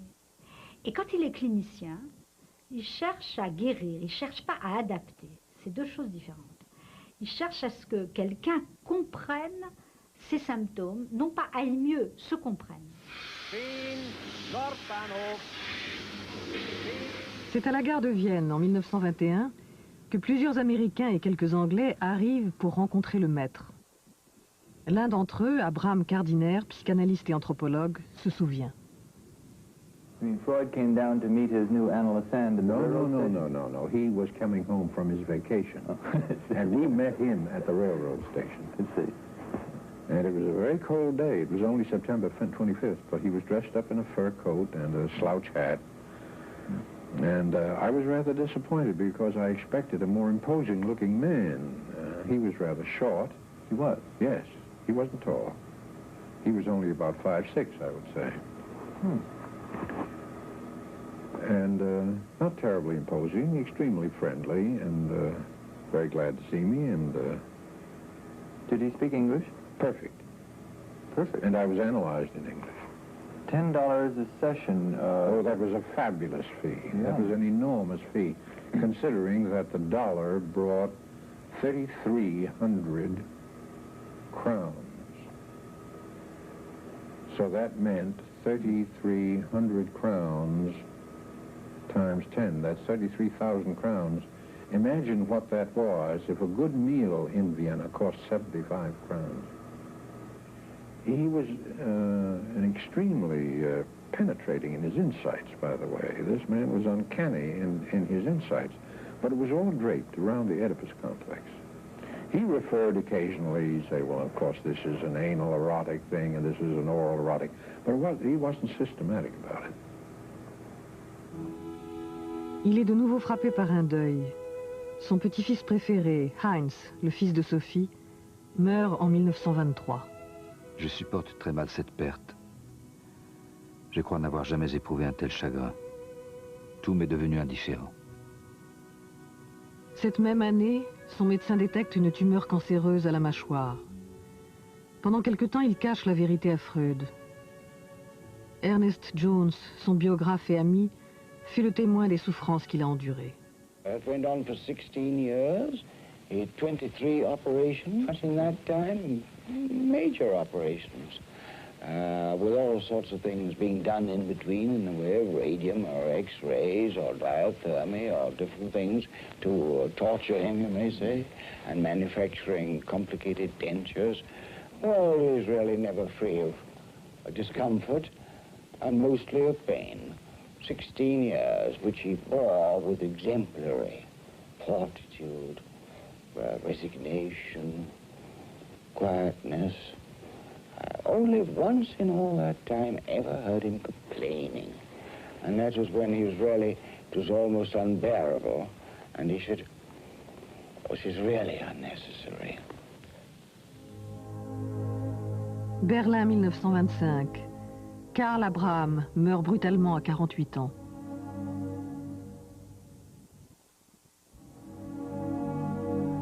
Cette mort prématurée est ressentie comme un véritable désastre par les pionniers du freudisme. Berlin a perdu un maître et ceux qui la formaient sont désorientés. Mélanie Klein quitte l'Allemagne et se rend à Londres à l'invitation d'Ernest Jones pour y donner une série de conférences sur son approche analytique. Elle est la première à analyser de très jeunes enfants pour essayer de comprendre l'origine des psychoses. Ces théories emportent l'adhésion des praticiens anglais. Her own ideas were practically that there was an original, although very primitive, relationship between the baby and its own environment, first of all with the mother, but as she called it, as a partial object, as a breast, as a piece of her body and so on, which gradually developed and became then more and more coherent. But what she was claiming is that according to her, the idea of a primary narcissism, i.e. a non-relationship between the baby and the mother, was something that she could not accept. That since the beginning of the life, there was some sort of awareness in the baby of the existence of somebody outside him that was not him. Fraction of seconds sometime, then the baby got back to his delusion or illusion that he was fused with the breast of the mother. But according to Melanie Klein, this is a fundamental structural characteristic of our life. It's a very, in some way, tragic vision.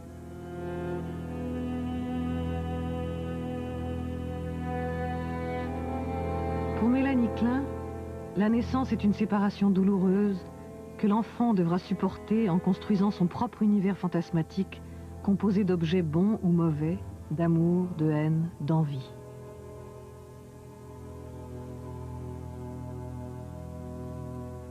Elle est la première à développer une technique de jeu qui permet d'accéder à l'inconscient des enfants de 2 à 3 ans. En observant la manière qu'a l'enfant de jouer, elle déchiffre ses fantasmes et tente de saisir l'origine des psychoses infantiles.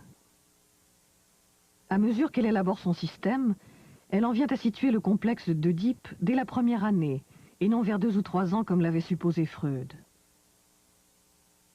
If one wants to have an idea in visual terms or in cultural terms of what Melanie Klein was trying to describe with her notions of unconscious fantasies, one could maybe use some experience related to contemporary art in general. One could be really Max Ernst. Think of the forests of Max Ernst. When you get nearer and what you see these monsters.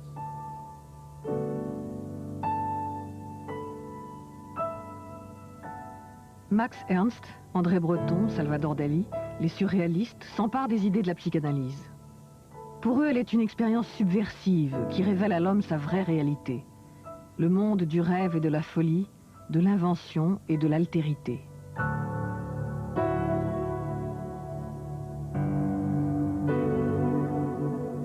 Freud a été, je crois, très effrayé lorsqu'il a rencontré Breton, Salvador Dali encore plus. Pour lui, manifestement, c'était des énergumènes qui utilisaient sa théorie sans l'avoir bien comprise et qui étaient plus du côté de la bouffonnerie ou de la dérision que du côté d'une démarche littéraire ou artistique valide. Encore une fois, Freud est quelqu'un qui reste fidèle à une esthétique très classique et, si je puis dire, goethéenne, d'ordre et de clarté et de lucidité. C'est un homme des Lumières. Donc la déraison surréaliste mise en œuvre lui paraît une aberration totale.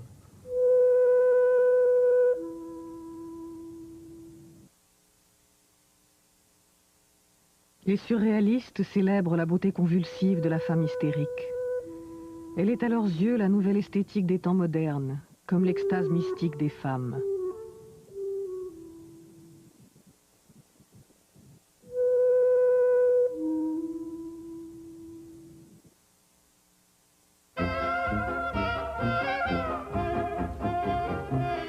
Le Paris des années 20 a changé de visage. Les rues sont pleines de bruit, les cafés regorgent de lumière. C'est le début des années folles. Les femmes ont raccourci leurs robes et coupé leurs cheveux. Partout éclate un nouveau style de modernité. La psychanalyse fait son entrée avec retard dans le monde médical français et dans les salons littéraires. Alors pourquoi est-ce que la France est en retard?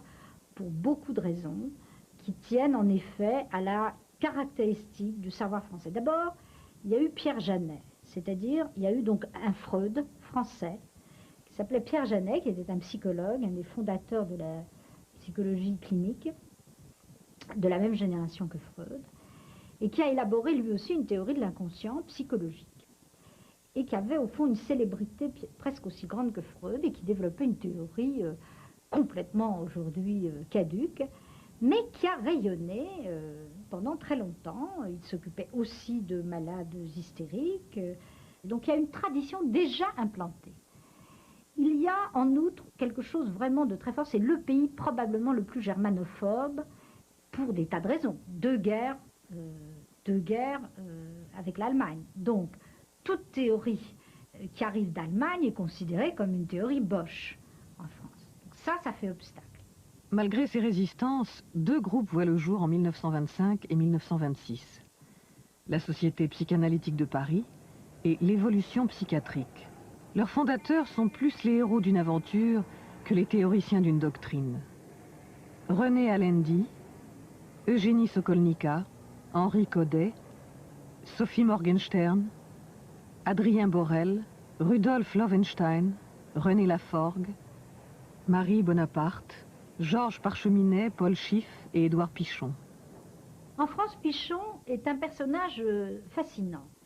À l'origine, c'est un grammairien, membre de l'Action française et admirateur de Maurras.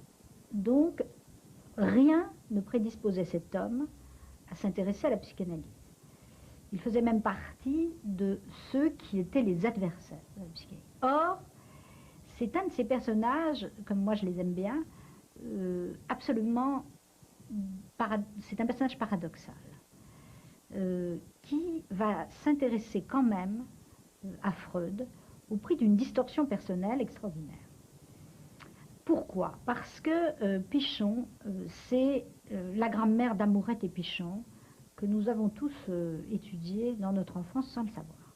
C'est par l'intérêt qu'il porte à la langue et donc au concept et à l'idée que la langue façonne le sujet qu'il va s'intéresser à Freud.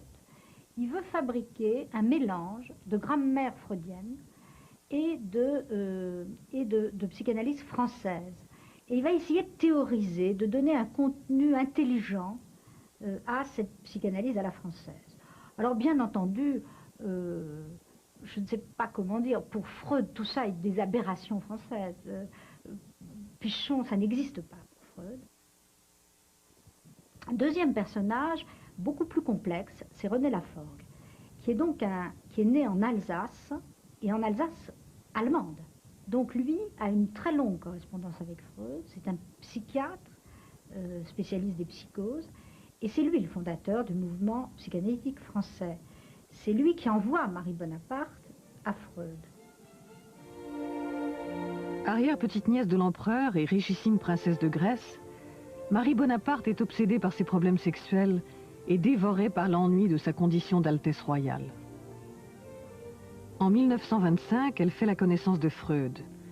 Son analyse avec lui fera d'elle une autre femme. Freud écrira à René Laforgue. La princesse fait une très belle analyse, c'est une femme remarquable, homme pour plus de la moitié. Marie Bonaparte met sa fortune et son pouvoir au service du mouvement et traduit les œuvres du maître. Elle se rend fréquemment à Vienne et devient une amie de la famille.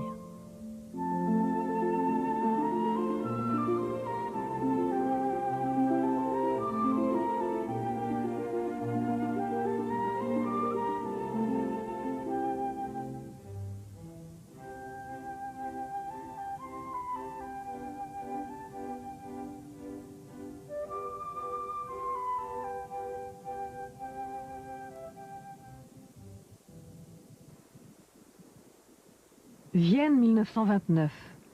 Freud écrit « Malaise dans la culture ». Symbole du pessimisme freudien, le livre est l'expression de la haine et de l'agressivité qui frappent l'époque. Les hommes sont maintenant parvenus si loin dans la domination des forces de la nature qu'avec l'aide de ces dernières, il leur est facile de s'exterminer les uns les autres jusqu'au dernier. Sombre présage, Freud dépose son manuscrit chez l'imprimeur en novembre 1929, juste une semaine après le Mardi Noir de Wall Street. La crise économique qui éclate avec la chute de la bourse de New York accentue la misère et la pauvreté en Europe. La République de Weimar est la plus touchée.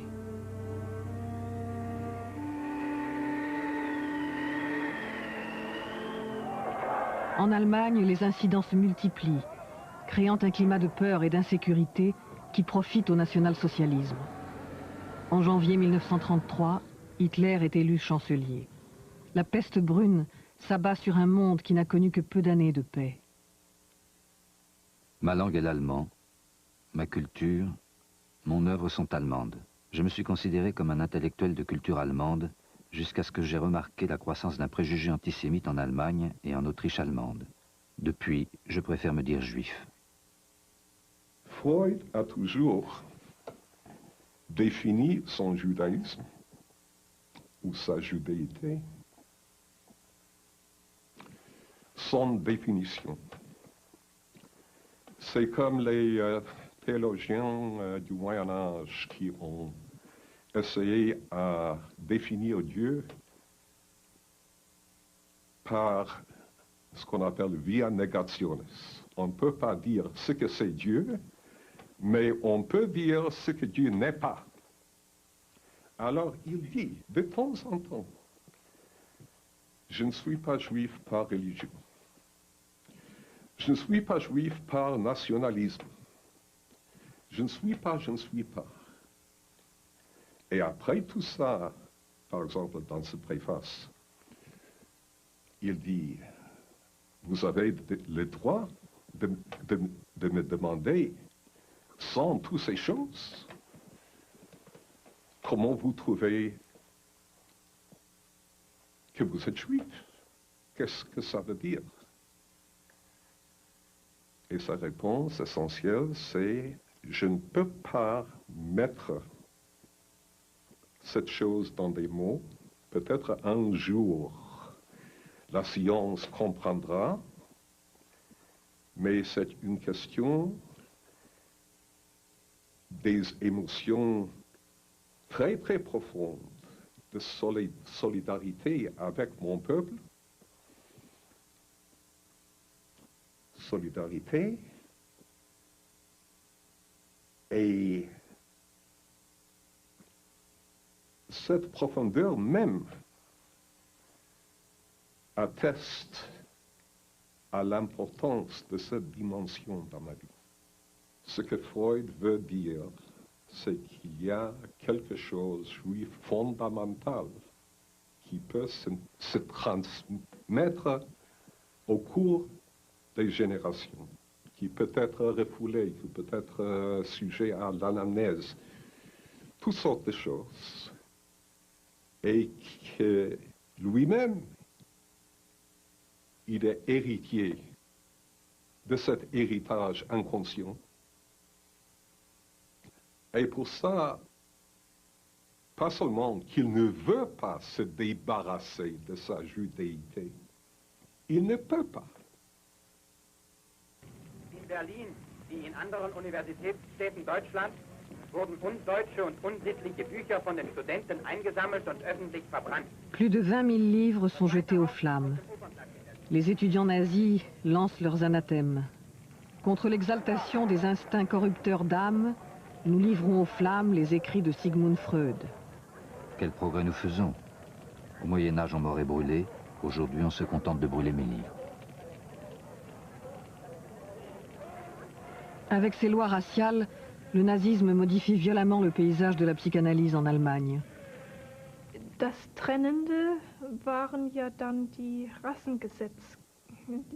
nationalsozialistische Rassengesetzgebung und die Hoffnung der nicht-jüdischen Analytiker bleiben zu können und unterstützt von Jones, der sich dafür einsetzte, dass die Psychoanalyse auch formal in Deutschland bleiben könnte.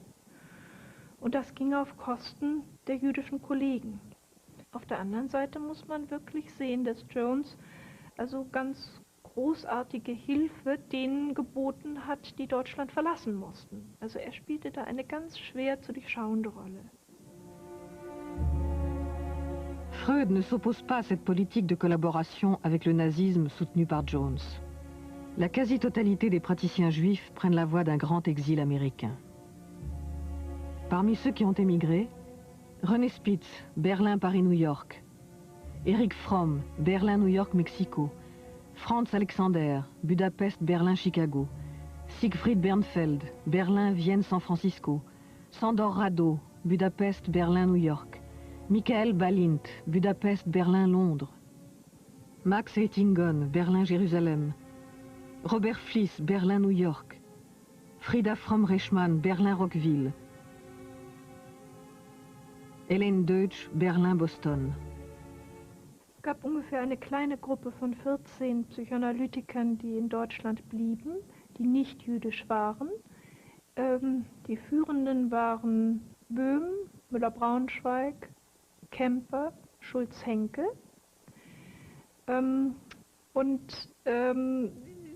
Ich möchte mal sagen, gemessen an den emigrierenden jüdischen Psychoanalytikern waren sie wirklich unbedeutend von dem, was sie geschrieben haben, von ihren geistigen Produkten her gesehen. Und es ist schwer zu sagen, aber ich denke, sie hatten einfach da auch eine Chance, sich der politischen Verhältnisse zu bedienen. Sie wären mit diesen jüdischen Rivalen und Konkurrenten nie auf einen grünen Zweig gekommen. La Polyclinique de Berlin devient l'Institut Göring, du nom du médiocre personnage qui la dirige, Matthias Henrik Göring, cousin du maréchal et organisateur d'une psychothérapie dite arianisée. En 1938, l'Institut Göring est placé sous la protection directe de Hitler. Parmi les freudiens qui acceptent de poursuivre leurs activités, Félix Boehm contribue à l'assimilation des homosexuels à des déviants. Karl Müller-Braunschweig défend l'utilité de la psychanalyse pour l'État national-socialiste.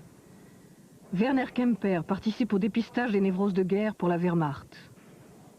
L'Institut Göring se glorifie d'assurer le traitement psychanalytique gratuit de patients issus de toutes les classes sociales, à l'exception des Juifs. Die Terminologie der Psychoanalyse wurde verboten. Man durfte nicht von Ödipus, von Libido sprechen. Es gab eine strenge Sprachregelung. Also von daher muss man dann wirklich fragen, was ist denn nun noch psychoanalytisch an der erhaltenen Psychoanalyse? Ist denn da noch was, was psychoanalytisch genannt werden kann?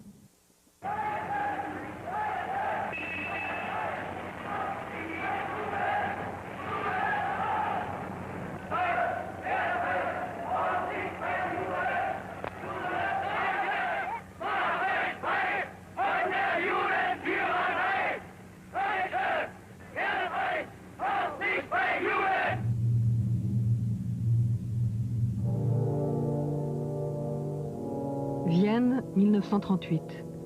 Freud écrit à Jones. La situation politique semble devenir toujours plus sombre. Il n'y a probablement pas moyen d'endiguer l'invasion nazie et son cortège de malheurs pour la psychanalyse, comme pour le reste. Le 11 mars 1938, les troupes allemandes envahissent l'Autriche. La violence antisémite se déchaîne. Le règne de la terreur s'installe. Un mélange de purges ordonnées par l'envahisseur et d'un déchaînement de terrorisme spontané dans la population locale. On traque les sociodémocrates et on chasse cruellement les juifs. Certains Autrichiens montrent autant de férocité que leurs maîtres nazis.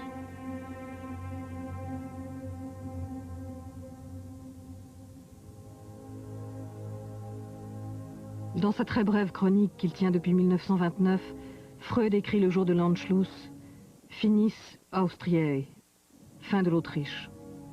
Sa réputation internationale et la vigilance de ses amis lui épargnent le pire, mais ses biens sont confisqués et son appartement fouillé. Pour la dernière fois, Marie Bonaparte filme Freud dans son appartement du 19 Berggasse. Une fois encore, la caméra de la princesse se pose sur la collection des statuettes et des antiquités. Freud est triste, mais résigné, décidé à se séparer de cette ville qu'il n'aimait pas. Le passage d'Anna à la Gestapo le convainc définitivement de partir. Grâce à l'intervention de William Bullitt, ambassadeur des États-Unis en France, et à la rançon que la princesse paye aux nazis, il quitte Vienne le 4 juin 1938, accompagné de sa femme et de sa fille.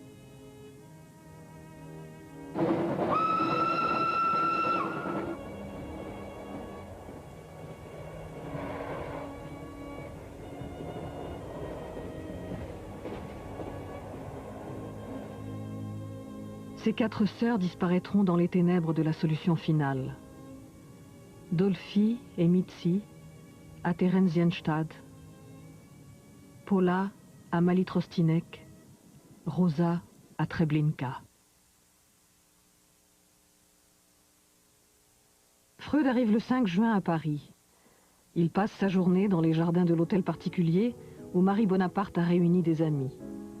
Ce jour-là, Yvette Gilbert a chanté pour lui. J'ai verts yeux et fins sourcils, le chef blond, le nez très tisse, rond menton, blanche gorgette.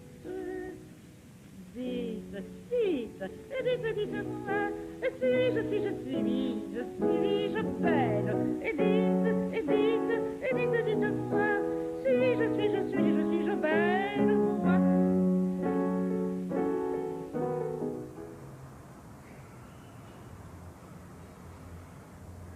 À Londres, Freud est chaleureusement accueilli par les autorités officielles. Quelque temps après, il emménage avec sa famille au 20 Maresfield Garden. Il y passera la dernière année de sa vie.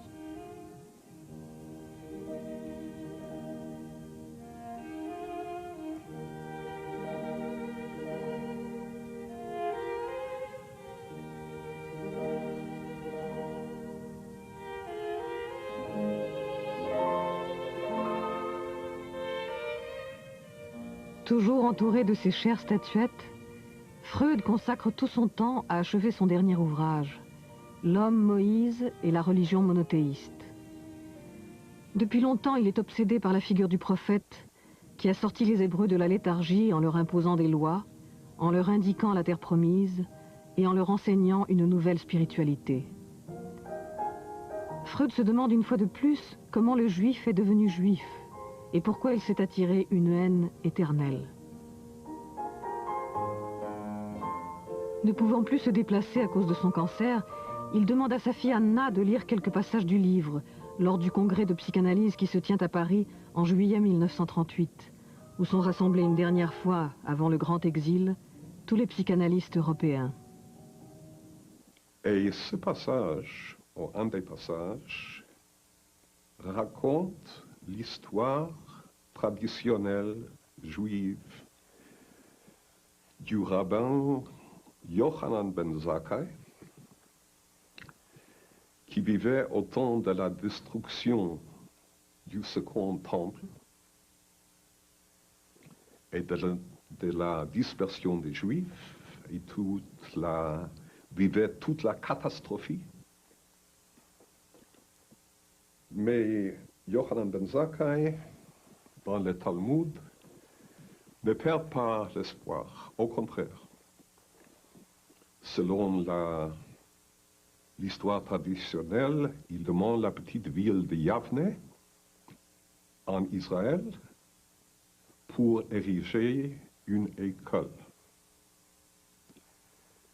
Et dans la tradition juive, et peut-être aussi dans la réalité, c'était cette activité. Sans temple, il y a l'école. D'étudier les textes classiques, de les commenter, de faire des exégèses nouvelles qui a sauvé le judaïsme. Et il n'y a pas de question que Freud a trouvé ici dans cette histoire et veut communiquer cette histoire à l'international, que c'est une parabole pour la situation actuelle. Vienne, c'était Jérusalem dans le mouvement psychanalytique. Maintenant, même Vienne est du point de vue du mouvement est détruit. Mais pas de perdre l'espoir. Ce qui a sauvé le judaïsme sauvera aussi la psychanalyse.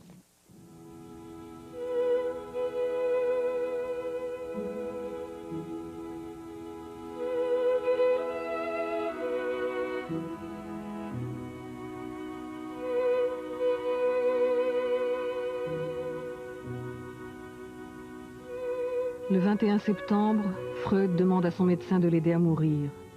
Puis il ajoute « Parlez-en à Anna, si elle pense que c'est juste, alors finissons-en ». Le 23 septembre, son médecin lui injecte une dernière dose de morphine. Ce fut la sublime conclusion d'une vie sublime, écrira Stefan Zweig.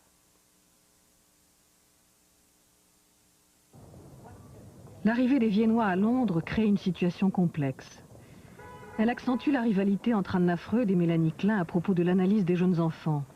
Mais elle conduit aussi à une confrontation entre des praticiens dont les techniques, les pratiques et les mœurs ne se ressemblent pas. On appelle grande controverse les discussions menées de 1940 à 1944 par les Freudiens de toute tendance réunis au sein de l'école anglaise.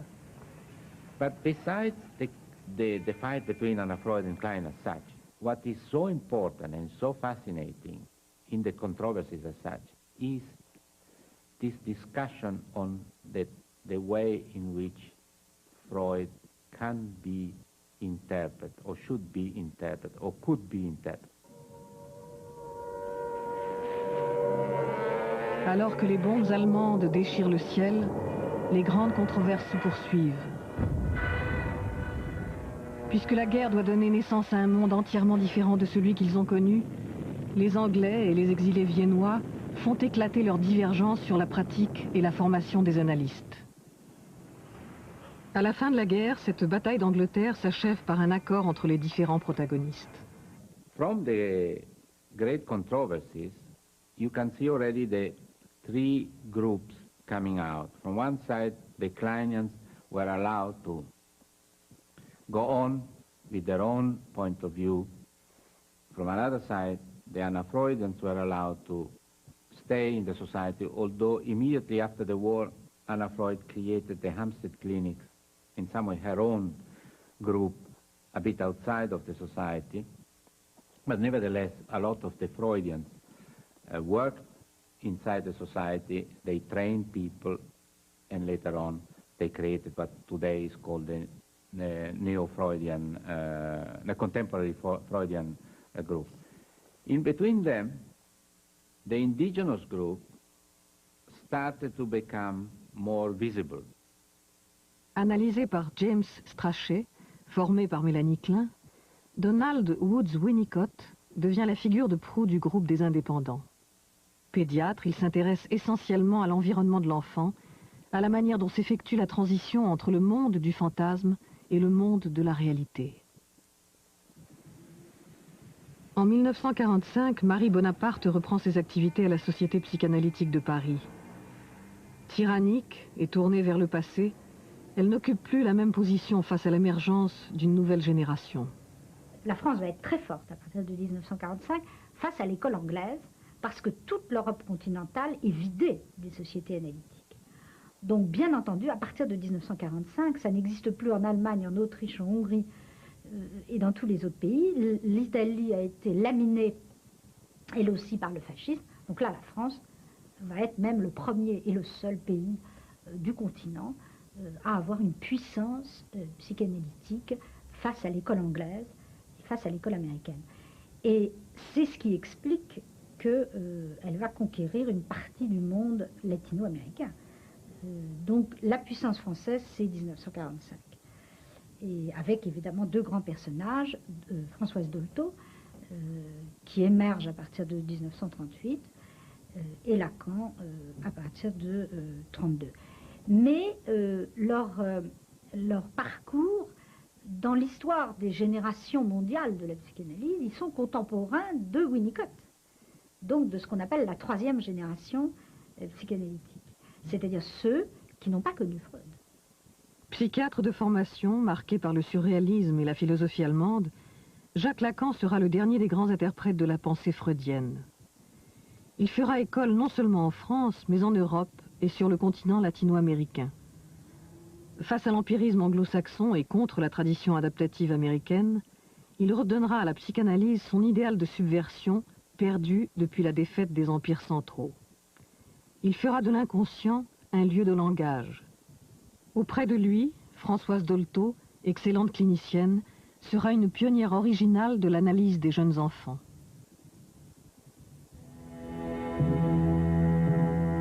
Berlin 1945. L'Institut Göring est réduit en cendres. En Allemagne, le mouvement psychanalytique ne parvient pas à se reconstruire avec la même puissance qu'autrefois, d'autant que les héritiers de Freud cherchent à masquer leur passé de collaboration.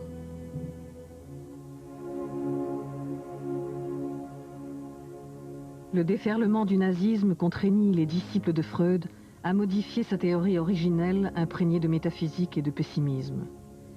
Ils transformèrent la psychanalyse en une théorie américaine de l'adaptation de l'individu à la société. En devenant américains, les Freudiens d'Europe adoptèrent une nouvelle identité. Vaincus et plusieurs fois humiliés, ils voulurent s'intégrer à ce monde qui les accueillait, l'Amérique puritaine et pragmatique. Aussi inventèrent-ils de nouveaux concepts qui les renvoyaient à l'image de leur propre désir d'assimilation, d'intégration. Nés polyglottes, ils n'eurent aucun mal à parler parfaitement l'anglais. Cependant, ils conservèrent toujours l'accent de leur langue maternelle, comme signe d'une nostalgie jamais éteinte. Distressing experiences in childhood may set up patterns which in later life will produce mental conflicts. Pratiquée essentiellement par des médecins, La psychanalyse américaine prônait l'idéal hygiéniste et religieux de l'homme sain dans un corps sain. Elle valorisait le culte de soi, tout en cherchant à sauver l'homme des illusions d'un narcissisme destructeur. Elle voulut éradiquer la folie, la déviance, la marginalité, la névrose quotidienne, au prix de se convertir à une thérapie du bonheur individuel au service de la libre entreprise.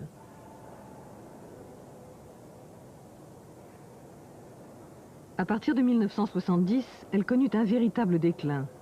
Trop fragile, trop empirique et trop inféodée au savoir médical, elle ne put résister au puissant essor de la pharmacologie qui croyait guérir à coups de pilule la mélancolie de l'âme et les malheurs de la société.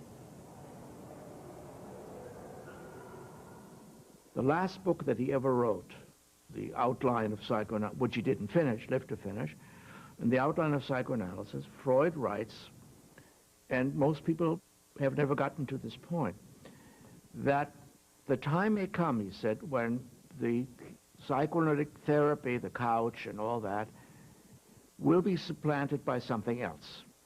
And the day may come when there will be medication which will not just make you feel better, like having, you know, a bottle of wine, but really make a genuine change in your mind.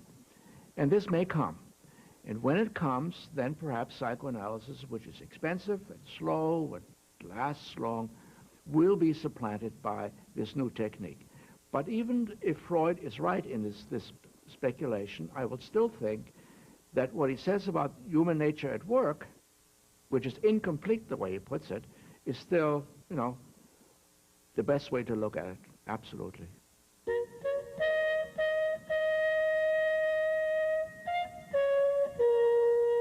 Aujourd'hui, la psychanalyse a perdu ses maîtres et ses disciples de la période héroïque. Mais elle s'est implantée dans tous les pays démocratiques de la planète. Née de la philosophie des Lumières, du romantisme et de la contestation du nihilisme thérapeutique, elle a su se mettre à l'écoute du malaise collectif et de la souffrance individuelle. Et pourtant, elle est toujours en butte à de nouvelles attaques. Contestée par les adeptes d'un retour aux formes primitives de psychothérapie, d'hypnose ou de magie, et par les tenants d'une explication purement mécanique du corps et de l'esprit, elle a cependant été adoptée par plus de 25 000 praticiens dans le monde et par des milliers de patients. C'est à eux, à ces praticiens anonymes et à leurs patients que ce film est dédié. Car c'est eux qui réinventent au jour le jour le grand souffle de l'utopie freudienne.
Eles não perdoam nada nem ninguém. Próximo domingo, Manhattan Connection. A mesa redonda mais bem-humorada da TV está de volta, numa homenagem ao inesquecível Paulo Francis. Os brasileiros se interessassem 1/10 por política, o que se interessa por futebol, nós seríamos um país bem diferente e melhor. Manhattan Connection. Próximo domingo, 10 da noite, no GNT.